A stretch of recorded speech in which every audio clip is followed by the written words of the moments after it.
inmunología que resultados que he tenido me han resultado muy halagüeños, sorprendentemente precisos, y probablemente vayamos a hacer una prueba de retención sobre sus conceptos que hemos vertido y que hemos revisado con ustedes. Vamos a hacer una prueba en la cual vamos a preguntar cosas respecto a las mismas cosas que ya hemos avanzado para ver cuánto en memoria a largo plazo se puede retener. Entonces, estén pendientes, por favor. Vamos a tener esa evaluación después de terminar todo este capítulo. Para la sesión de hoy, he previsto que continuemos tanto con lo que estábamos hablando de inmunología, como con esta modalidad parecida a un texto de enseñanza programado. Yo no sé cómo lo habrán visto ustedes, me gustaría escuchar algún comentario y alguna sugerencia tal vez de cómo ha estado esa sesión, qué les ha parecido y cuál ha sido el aprovechamiento que han tenido. Así que les dejo abierto el micrófono para que todos se puedan comunicar. No sin antes pedirles, por favor, que me abran sus videocámaras, para que nos veamos, para que yo los vea.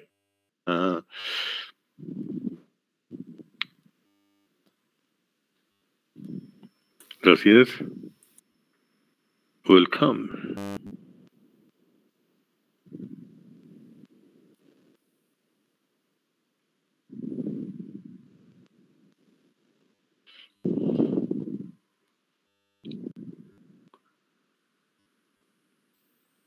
Bien, respecto a lo que les había, ¿alguno de ustedes me quiere hacer algún comentario, alguna sugerencia?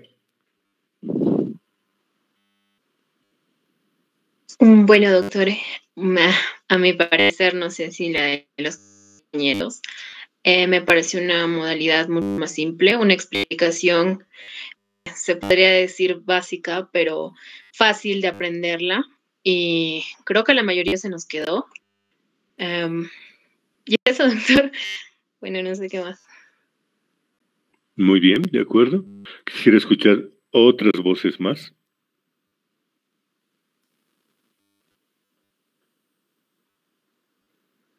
Sí, evidentemente lo que compañera es cierto. Hemos simplificado el proceso de transferencia de información a una cosa muy, muy esquemática, ¿no? Pequeños conceptos en los cuales se recalque el nido previamente y que se evalúe en cuanto a atención y retención posteriormente con los textos que les hemos mandado en video en PowerPoint y en las preguntas del Classroom.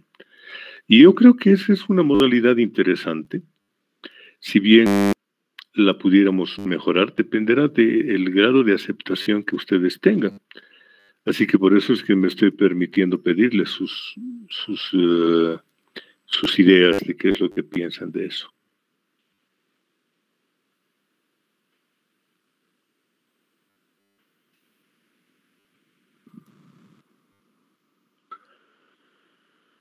Bueno, muy bien. No ha dicho nadie nada y ese no está yendo. Sí, hola.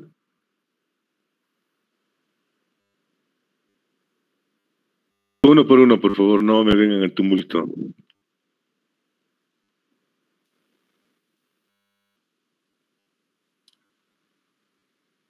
Sí, te estoy escuchando. Ajá. ¿Simple?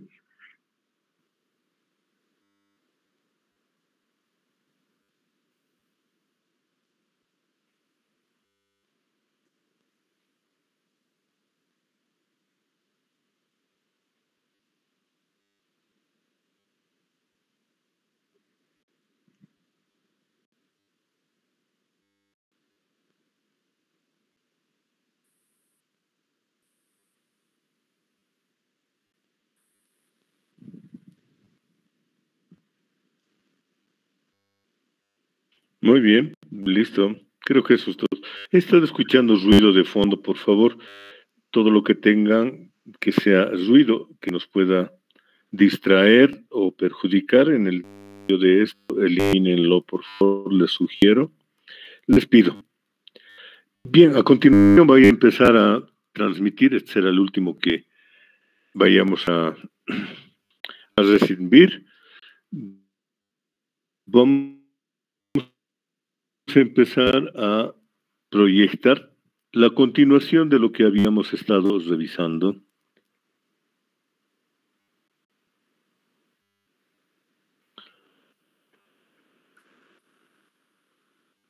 Y ahora.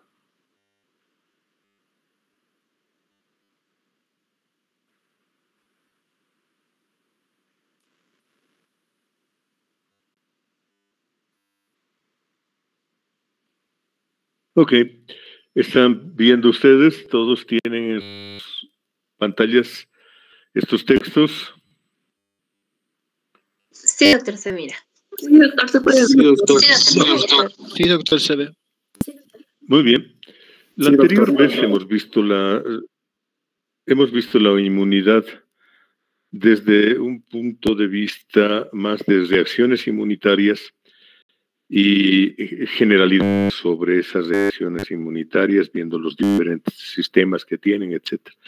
Ahora vamos a ser un poquito más puntuales y vamos a ver el mismo problema, pero desde enfoques ligeramente diferentes. Lo primero que vamos a empezar a revisar son los órganos que están participando dentro de estas reacciones inmunes. ¿Y qué son los órganos del sistema inmune? Pues las estructuras de nuestro cuerpo que están relacionadas con nuestras respuestas inmunes. Básicamente, todo lo que está generando, ya sea anticuerpos, ya sea células que reaccionen contra antígenos. Entonces, bajando al punto de definición, se llaman órganos del sistema inmune a aquellos en los que se generan, se produce una maduración y se producen interacciones de las células que los conforman. Entonces, que conforman la reacción inmunitaria. Entonces, ¿cuáles son estos órganos del sistema inmune? Está muy abierto, voy a cerrar un poquito para que tengamos mejor enfoque.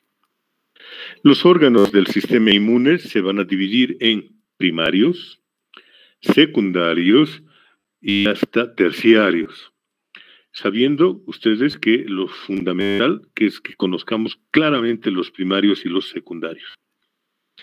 ¿Cuáles son los órganos primarios? Fundamentalmente la médula ósea y el timo.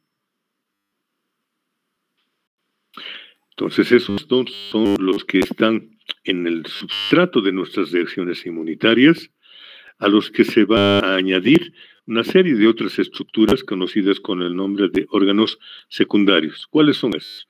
Pues, por supuesto, por definición, los ganglios linfáticos. Además de esos, va a tener el bazo, las amígdalas y las placas de Peyer a lo largo de todo el tubo digestivo. Entonces, estas estructuras, ganglios linfáticos, bazo, amígdalas y placas de Peyer, son conocidas como órganos del sistema inmune secundarios. Y se van a llamar órganos terciarios del sistema inmune a las neoformaciones, cosas que no habían por naturaleza, sino que aparecen.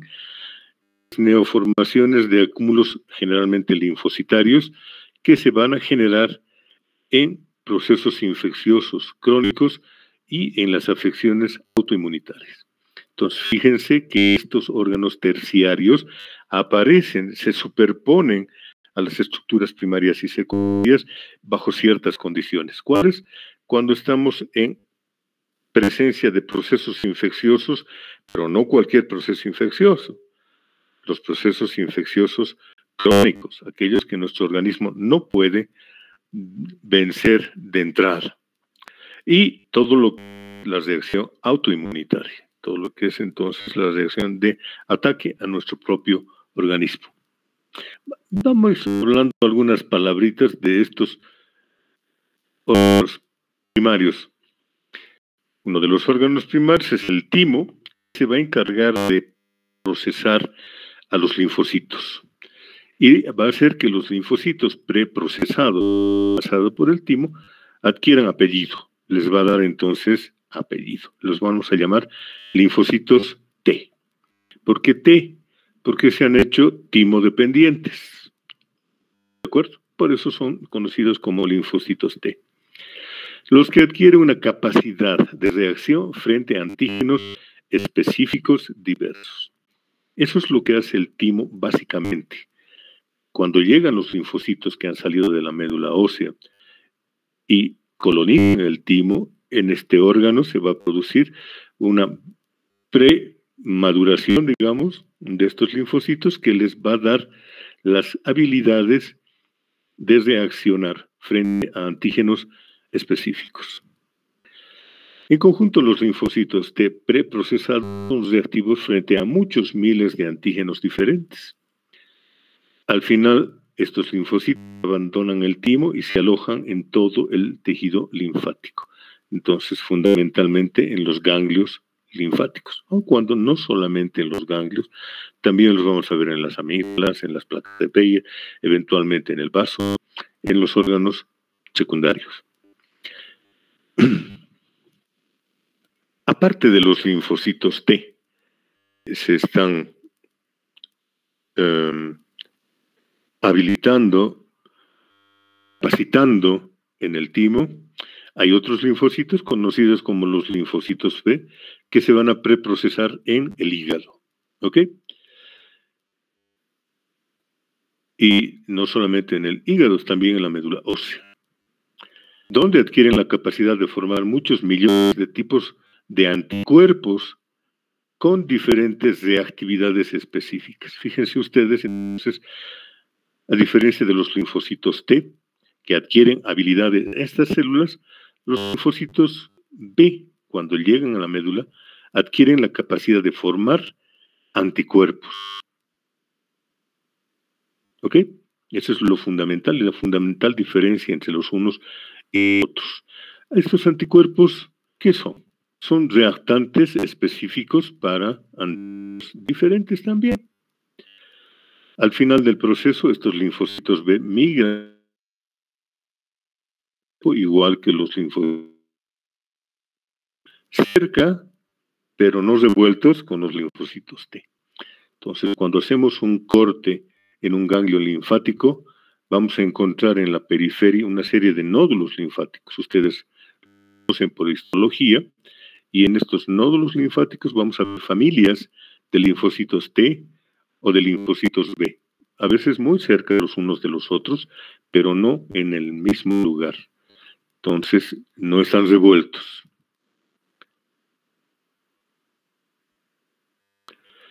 Habíamos revisado esos órganos primarios fundamentalmente. Nos vamos a hablar de las células del sistema inmune. Quiero decir algunas palabras de las células que están conformando estas reacciones.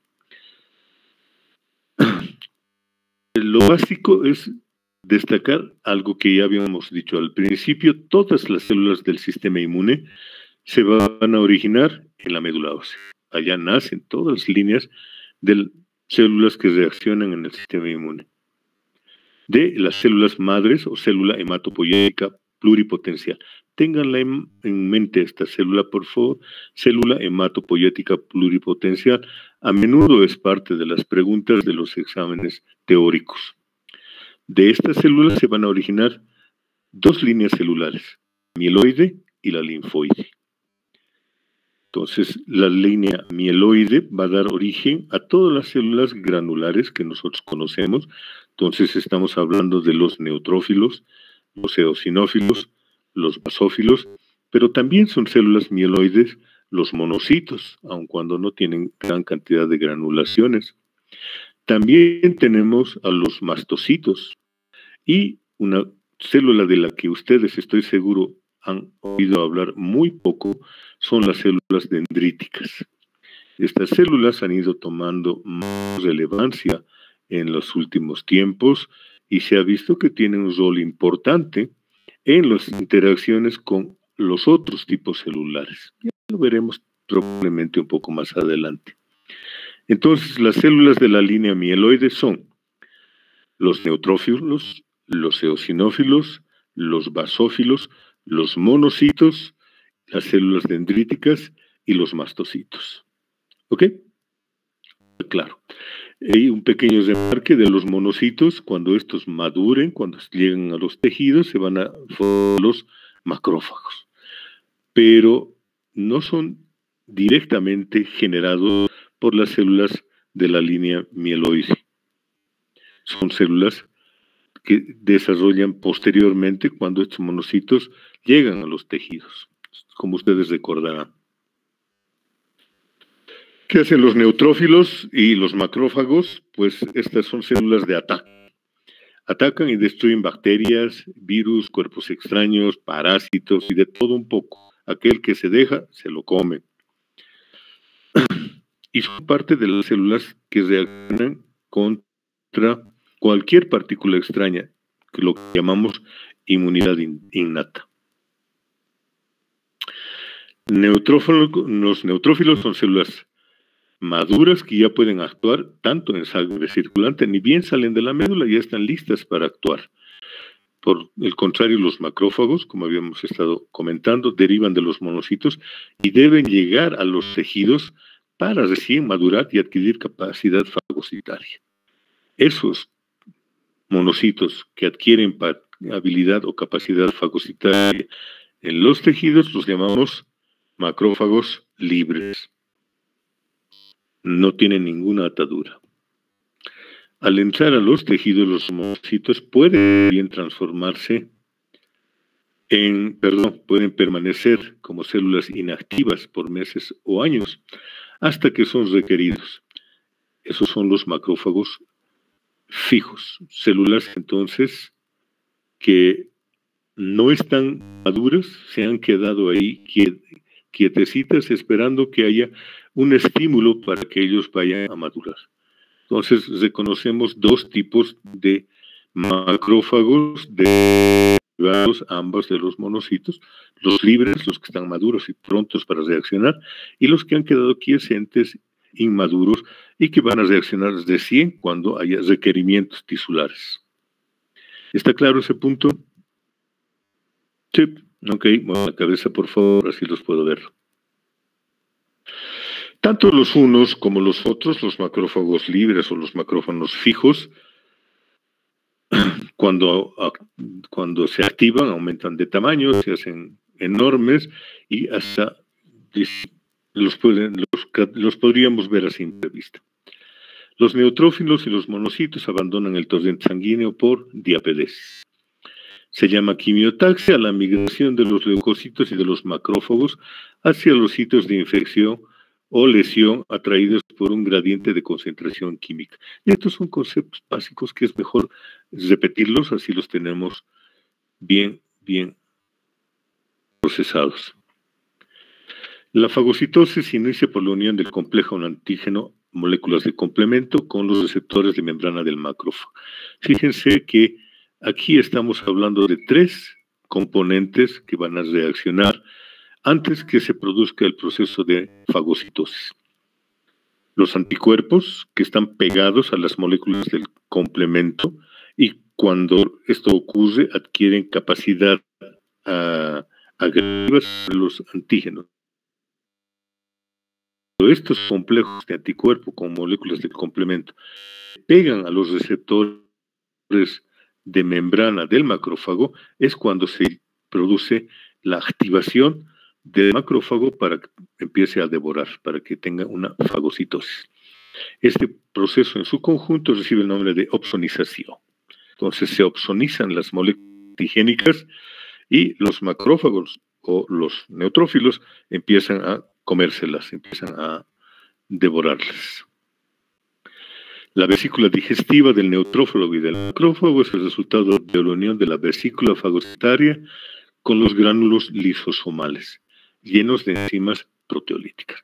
Esta es la esencia, entonces, del porqué de la fagocitosis. Las fagocitosis es un proceso de destrucción de cualquier cuerpo extraño, porque en estas vesículas digestivas se van a introducir enzimas enzimas que en general son proteolíticas, que van a destruir entonces a las proteínas de cualquier agente extraño. Además de estas enzimas proteolíticas, los macrófagos poseen en sus lisosomas enzimas lipolíticas, lipasas. Entonces son capaces de agredir, de atacar no solamente las proteínas, sino también los componentes lipídicos, por ejemplo, de las membranas celulares de las bacterias, cosa que los neutrófilos no pueden hacer, solamente actúan sobre proteínas. Entre las sustancias bactericidas de los neutrófagos y los de los macrófagos se encuentran el agua oxigenada, lo habíamos dicho, el hidroxilo es un potente reactante, ustedes saben, y la mieloperoxidasa. Esos son los elementos bactericidas básicos más frecuentemente empleados en nuestro organismo.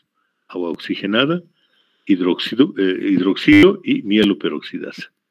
¿Ok?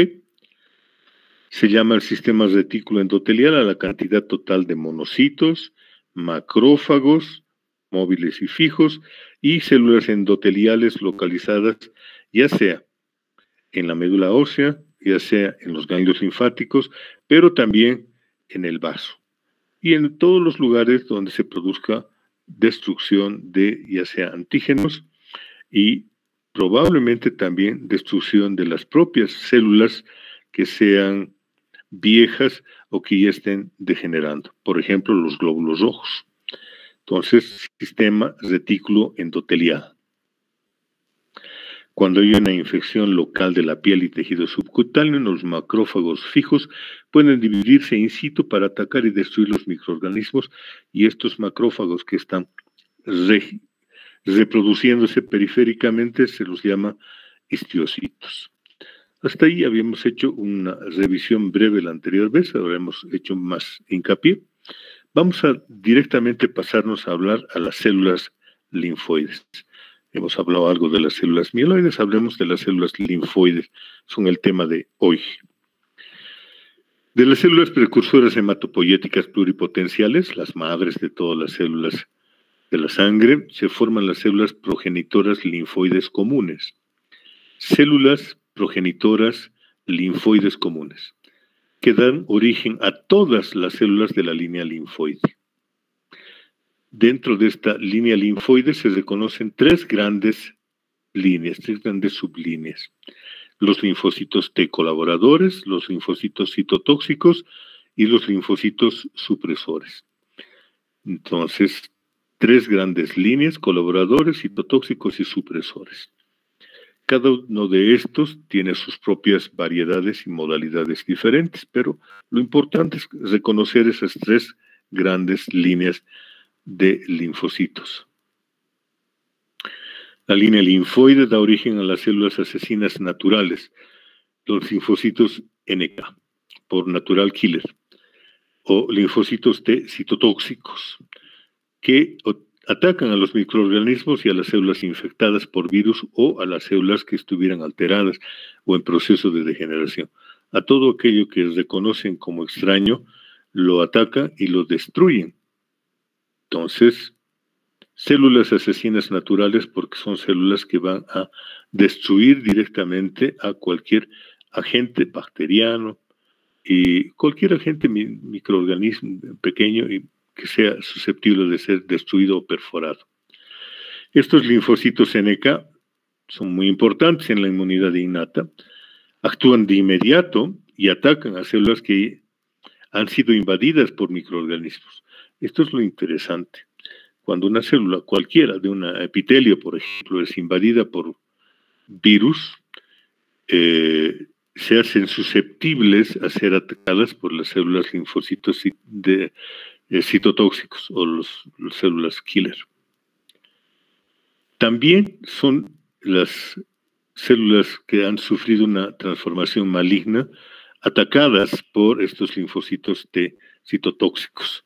Entonces, aquellos que han perdido sus protecciones de membrana habituales son atacadas inmediatamente por esos linfocitos. Perdón un minutito.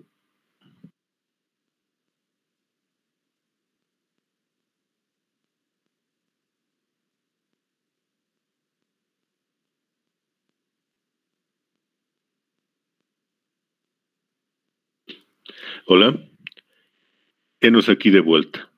¿Están viendo la presentación? Sí, doctor, se ve. Sí, doctor. Ok, detalles ya un poco más de inmunología, pero no sé si son pertinentes. Me voy a permitir mostrárselos, a ver qué es lo que ustedes opinan de esto. Según las moléculas que expresen en su membrana, los linfocitos NK se dividen en dos subpoblaciones funcionalmente diferentes. Las unas encargadas de la producción de citocinas o citoquinas, las otras citotóxicas que presentan en su citoplasma gránulos lisosomales constituidos por perforinas, y su nombre ya lo dice, que hacen, pues perforan la membrana celular de las células modificadas o neoplásicas, y las granzimas, todas ellas capaces de actuar y atacar células afectadas. ¿Estamos claros en este punto?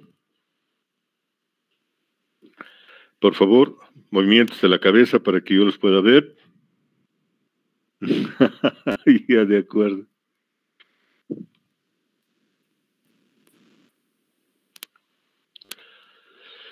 Además de los linfocitos NK, que son la base de nuestra respuesta citotóxica contra células propias extrañas, microorganismos, los linfocitos colaboradores, que también maduran en el timo, son células productoras de moléculas proteicas de bajo peso molecular conocidas como interleucinas. Entonces, esas interleucinas, en realidad ahora conocemos una gran variedad de interleucinas, pero todas ellas tienen la misma base funcional. Aquí estamos mencionando algunas interleucinas, las interleucinas L2, 3, las 4, las 5, las 6. También esas últimas se llaman las linfocinas, que pertenecen al grupo de las citoquinas o citocinas. Las linfocinas regulan la secreción de anticuerpos. Además, regulan la activación, la proliferación y la diferenciación de varios tipos de células y son esenciales para la respuesta inmunitaria adquirida. Entonces, linfocitos T colaboradores son productores de citoquinas, dentro de esas las interleucinas o linfocinas, que intervienen en varios pasos de la respuesta inmunitaria adquirida. Eso es, en esencia, el rol de los linfocitos colaboradores. ¿Ok? Eso lo verán más adelante cuando estén haciendo inmunología. Los linfocitos supresores son capaces de suprimir las funciones tanto de los NK, de los linfocitos NK, como de los colaboradores. Entonces, estos se van a oponer a las reacciones de los linfocitos citotóxicos y de los colaboradores, y van a regular las respuestas tanto de los linfocitos citotóxicos como de los colaboradores. Entonces, regulan la respuesta inmunitaria. ¿Para qué es esto? Para que no sea una respuesta desmedida, para que no sea una respuesta demasiado agresiva que pueda dañar al propio organismo. Entonces, si ustedes se fijan, tenemos esas tres líneas celulares. La efectora son los linfocitos killer, los NK. Los colaboradores son los que facilitan las respuestas de todas las líneas de células de la inmunidad, y las supresoras son los que reducen o inhiben o incluso bloquean la respuesta de todas las líneas de las células de la inmunidad. Fíjense que hay unas subpoblaciones que vamos a mencionar muy de pasadas. Hay las células INKT, ahí está su nombre, Invariant Natural Killer, T-cells. Son una subpoblación de linfocitos T que se originan en el timo y maduran en la periferia. Ayudan a reconocer y destruir a cualquier patógeno que llegue del intestino por el sistema porta. Entonces, esos INKT están localizados en el tubo digestivo y lo que van a hacer es destruir a patógenos que se puedan estar colando dentro del proceso de absorción del tubo digestivo. Hay otra variedad, las células linfoides innatas o ILC, son Otra subpoblación de linfocitos que se origina en la médula ósea, son de varios tipos y se van a encontrar en los epitelios de los pulmones fundamentalmente. Entonces, ¿qué es lo que hacen? Pues defienden nuestros epitelios respiratorios. Los linfocitos T, gamma y delta se originan en el timo, se ubican principalmente en la mucosa del tubo digestivo, tracto respiratorio, tracto genitourinario, piel e hígado. Vean ustedes, están bastante expandidos en todo lo que son superficies de contacto. Son centinelas de la respuesta inmune innata para detectar la presencia de microorganismos o, en general, cualquier inmunógeno. Son parte de la inmunidad adquirida las células que presentan a los linfocitos las moléculas conocidas como antígenos y que tienen la capacidad de activarlos. ¿Cómo se llaman esas células? Los linfocitos son las células presentadoras de antígenos. Ahí está, su nombre lo dice por su función. Además de esas células presentadoras de antígenos, tenemos otra variedad de linfocitos T, que son los linfocitos de memoria. Forman parte de la respuesta proliferativa de los linfocitos T al momento de la proliferación por antígeno. Entonces, el contacto con el antígeno hace que los linfocitos T, además de la respuesta que tienen, se multipliquen, proliferen, y en el grupo de células que están proliferando hay algunos que se quedan con los antígenos guardados y adquieren memoria del contacto con ese antígeno en particular. Entonces, ¿para qué sirven? Para que la próxima vez que el organismo se ponga en contacto con ese mismo antígeno, la respuesta sea mucho más rápida y mucho más efectiva. ¿Ok? Un par de remarques patológicos o aplicaciones de estos conceptos básicos dentro del campo patológico. Cuando el sistema inmunitario de algunas personas reacciona contra agentes externos no patógenos habitualmente, los vamos a llamar alergenos, como ser el polen, el pelo de diferentes animales, la caspa o otras sustancias que puedan ingresar a nuestros conductos, ya sea respiratorios o digestivos, se generan reacciones alérgicas. Entonces, cuando el organismo de algunas personas se pone en contacto con alergenos, se produce una reacción conocida como una reacción alérgica. Esto no afecta a todos, es una respuesta particular de algunas personas. ¿Ok? Entonces, la reacción alérgica es una reacción que se presenta en algunas personas cuando el proceso inmunitario reacciona contra estas sustancias conocidas como alergenos. Cuando el sistema inmunitario reacciona contra componentes propios de nuestro organismo, se van a generar las enfermedades autoinmunitarias. Entonces, ténganlo esto como base de todo lo que es la respuesta autoinmunitaria y las enfermedades autoinmunitarias. ¿Me pueden mencionar ustedes alguna enfermedad autoinmunitaria que conozcan? Doctor. Sí, dime. Sería el lupus, ¿verdad? El lupus, por ejemplo, es una enfermedad que en su esencia tiene una reacción autoinmunitaria contra ciertos componentes de nuestro tejido conectivo. Y algo que de repente les sirve para lo que me han enviado, el virus de la inmunodeficiencia humana, el VIH, inactiva o destruye a los linfocitos colaboradores, originando el síndrome de inmunodeficiencia adquirido. Entonces, los linfocitos colaboradores, que los conocemos como CDs, son destruidos por los virus de la inmunodeficiencia y por lo tanto la cantidad de estos linfocitos colaboradores va reduciéndose mucho. Y en el laboratorio se los cuantifica y se dice hay una reducción o hay una cantidad tanta de los linfocitos CD4, CD8, etc. Y eso nos da una idea de cuán poderosa puede ser la respuesta inmunitaria de esa persona.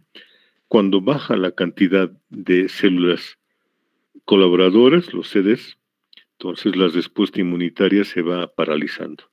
Si desaparecen más allá de una cierta cantidad, entonces todo nuestro sistema inmunitario se paraliza y nos hacemos susceptibles a cualquier proceso infeccioso, parasitario, viral, etcétera, porque ya no hay quienes estimulen la reacción inmunitaria. ¿Ok?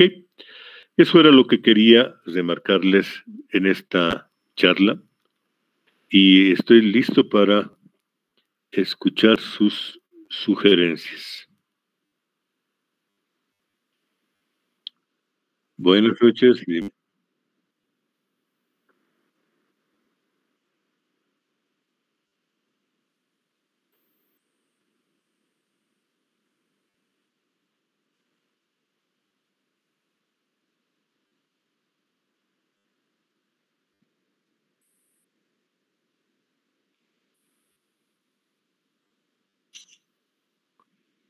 La artritis reumatoidea pertenece a un grupo de afecciones que se llaman las colagenopatías. ¿Qué significa el término colagenopatías? Que son afecciones del tejido conectivo fundamentalmente. Entonces, ¿dónde tenemos tejido conectivo? Pues lo tenemos diseminado por todas partes, pero lo tenemos muy claramente diferenciado en nuestras articulaciones. Y cuando el tejido conectivo de las articulaciones es atacado por las células linfocitarias, por ejemplo, los linfocitos T, que van y destruyen a las propias células, entonces se produce una reacción allá, que hay un elemento inflamatorio que es crónico y que va poco a poco destruyendo todo lo que es la configuración celular normal de una articulación. Y eso se conoce como una artritis reumatoidea. Las articulaciones se van deformando, se pierden las células, se van perdiendo también el tejido conectivo intersticial y toda la articulación se va destruyendo. Entonces, es esa una reacción autoinmunitaria provocada por un falso reconocimiento de los linfocitos sobre los componentes antigénicos que cree que son extraños, pero que en realidad son del propio organismo.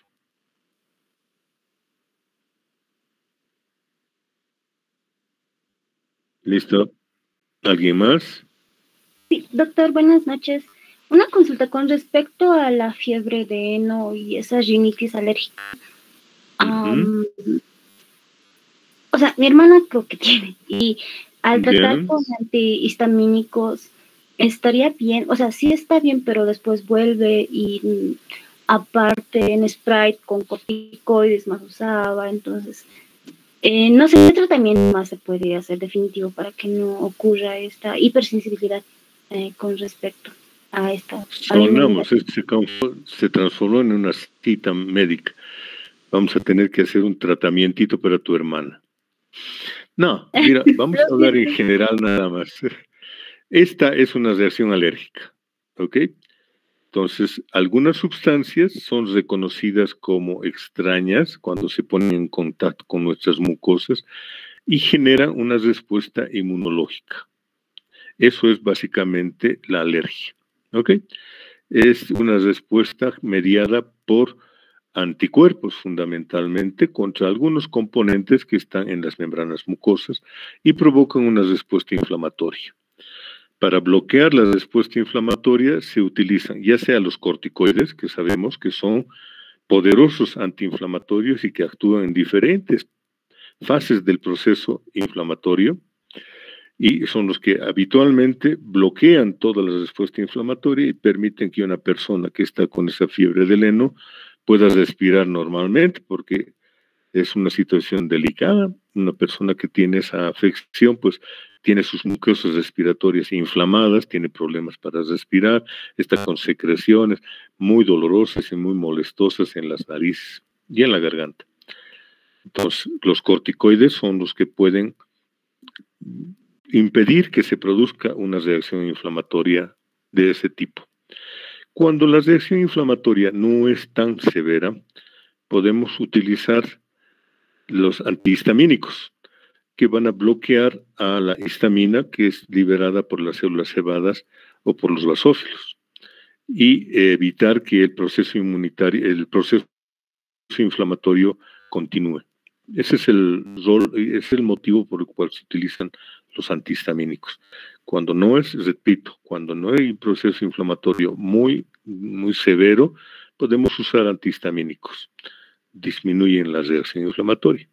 Pero cuando la reacción inflamatoria es muy severa, los antihistamínicos no son suficientes y necesitamos echar mano de algo más poderoso, como son los corticoides. Desgraciadamente, como hay elementos hasta genéticos, yo diría, que son los que median esa respuesta a alergenos, no hay una forma de hacer desaparecer esa reacción alérgica. La reacción alérgica se va a controlar, ya sea a lo largo del tiempo en algunas personas, o va a permanecer tal cual a lo largo de toda la vida de algunas otras. Eso es algo imprevisible, no podemos decir, esta persona se va a controlar de aquí a tanto tiempo, o decir, esta persona va a tener el fenómeno alérgico para siempre. Habitualmente lo que se hace es intentar desensibilizar a la persona que tiene esa reacción a alergeno, exponiéndola a pequeñas cantidades del alergeno muy frecuentemente, de tal manera que la reacción inmunitaria que se produzca se vaya reduciendo de intensidad. Eso se consigue en algunos casos, se llama un proceso de desensibilización, pero no hay que olvidar que en otros casos ese método genera una respuesta inmunológica inflamatoria cada vez más importante. Y entonces podemos llegar a lo que se llama una reacción anafiláctica. Estamos netamente metidos en la fisiopatología. Ups, lo siento mucho por los demás si no se me abusen, pero era para ayudar un poquito al concepto de la compañera.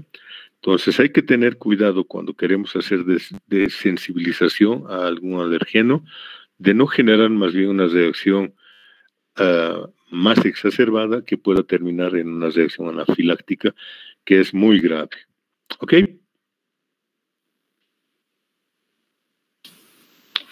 Doctor, una pregunta. Con respecto a eso, ¿el corazón también estaría afectado por la sustracción de la... ay, no. Había un componente que secretaban los basófilos, que era vasodilatador. Sí, claro que sí. Y afectaría también a su corazón. Allí donde haya tejido conectivo, podemos tener reacción inflamatoria. Vamos a ver, por ejemplo, en el lupus, que es más o menos un cuadro un poco más extendido que una artritis reumatoidea, se afectan no solamente las articulaciones, se afectan también los pulmones, se afecta el tubo digestivo, se afectan las serosas del corazón y se afectan vasos sanguíneos. Entonces, si lo piensan, eso está afectando prácticamente a todo nuestro organismo. Entonces, en el lupus hay un compromiso de diferentes órganos. Sí, se puede afectar el corazón. ¿Alguna precisión más? Ya no tan patológica, por favor.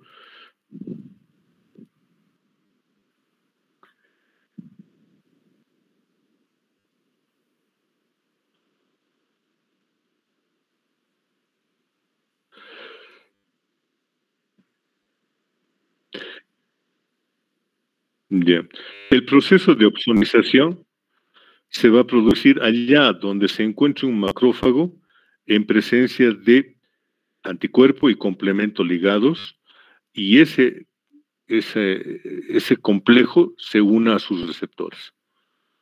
Entonces, eso se produce en cualquier parte donde se encuentren los anticuerpos con complemento.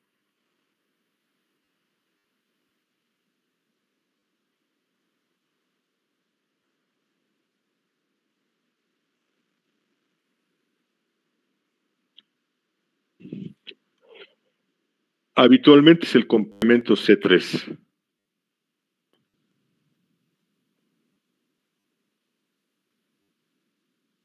Listo.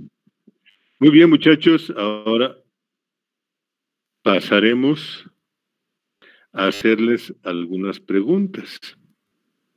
Y ustedes van a ver una presentación, van a elegir la respuesta y después les voy a mandar yo por Classroom un cuestionario en el cual van a vertir sus respuestas, como hicimos la anterior vez.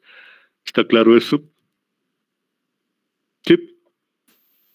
Ok, veamos un momentito.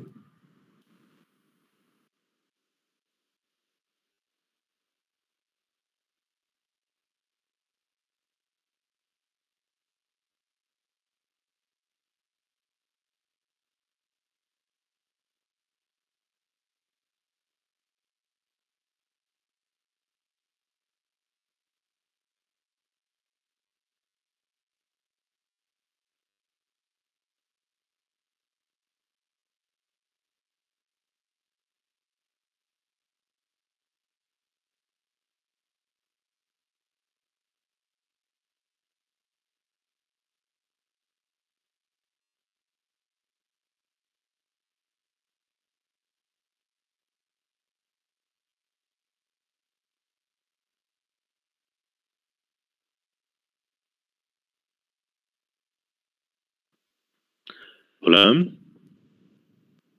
Sí, doctor.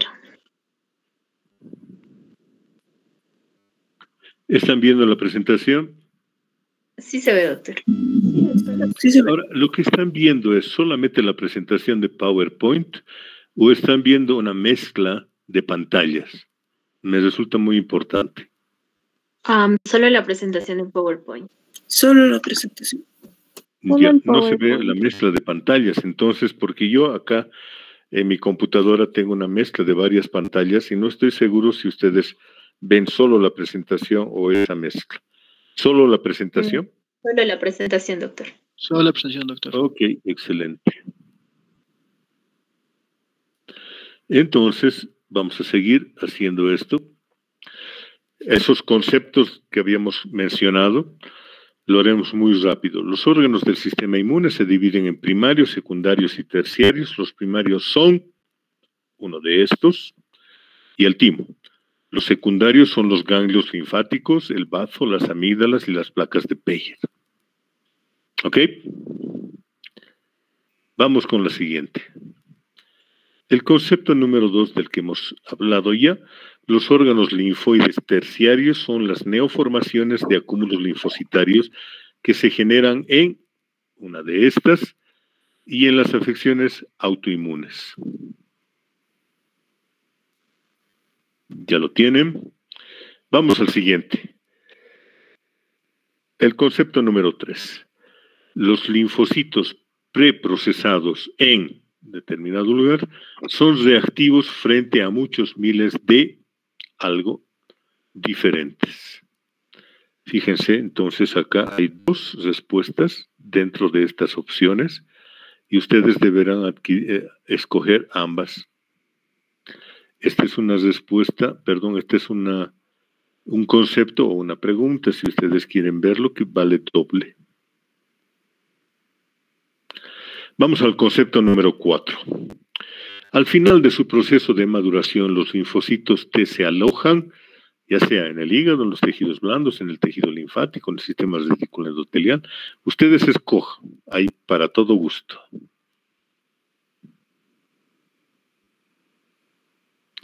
Sigamos. El concepto 5. Los linfocitos B en la primera infancia se van a preprocesar en hígado, vaso, ganglios linfáticos, médula ósea. Ustedes díganme. ¿Ok? ¿Seguimos?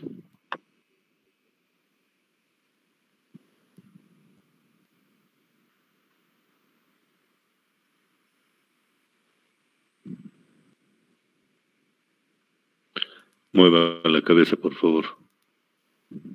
Ya, eso. Gracias.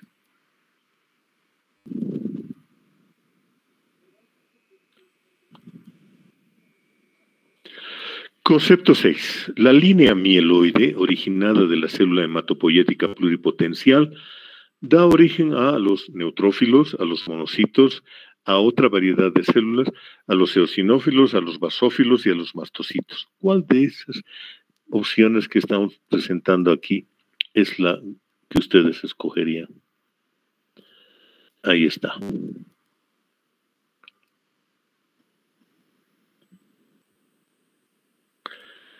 Siguiente concepto, el concepto número 7. Las células primarias de la inmunidad innata son los unos y los otros. ¿Cuáles de estas 5 opciones ustedes escogen? Como en la anterior vez, como hay 2 respuestas, el valor de esta pregunta es doble. ¿Seguimos? Ok. Adelante. El concepto número 8. Los macrófagos derivan de y deben llegar a los tejidos para madurar. Ustedes me dirán de qué tipo de células derivan. Concepto 9. Se llama un proceso a la migración de los leucocitos hacia los sitios de infección atraídos por un gradiente de concentración química. ¿Cuál es la palabra apropiada para este proceso? Vamos con la siguiente. A diferencia de los neutrófilos, los macrófagos poseen gránulos lisosomales que además de enzimas proteolíticas poseen alguna de esas.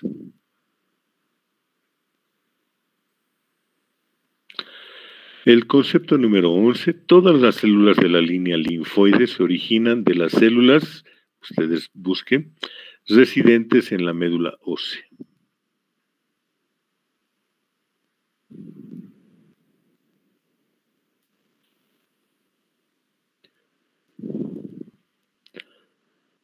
Y me parece que es la última que estamos haciendo. Las 3 grandes líneas de linfocitos son los linfocitos colaboradores, los tales y los linfocitos supresores.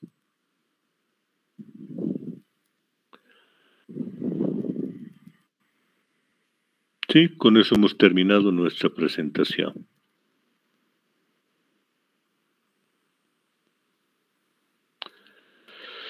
Ok, ¿estamos claros? Nos volvemos entonces al Classroom. Dejamos de hacer la presentación en directo por Meet en este momento. Por favor, no se salgan todavía. Vamos a pasarles por Classroom un cuestionario en el que están las opciones de estas 2. Tardemos más tiempo, tanto revisando conceptos como contestando preguntas, pero finalmente creo que ustedes son los que van a tener mayor ventaja, van a tener mayor provecho, porque van a tener un desglose de esos conceptos. ¿Ok? Entonces, háganse a la idea de que para cardiología probablemente utilicemos más tiempo el día viernes. ¿Está claro? Sí, doctor, me parece bien, porque hay conceptos que la verdad... Programen entonces sus actividades para que no estén en problemas de que tienen otra cosa que hacer, ir al cine, salir a bailar. ¿Ok? Estoy presumiendo ya. Bueno, muchachos, entonces espero sus resultados hasta el día miércoles, sus informes, y nuestra reunión será el viernes. Está bien, doctor, muchas gracias. Listo, hasta luego. Hasta luego, doctor. Hasta luego, doctor, muchas gracias. Hasta luego, Hasta luego, doctor. doctor, muchas gracias. Hasta luego, Hasta luego, doctor. doctor.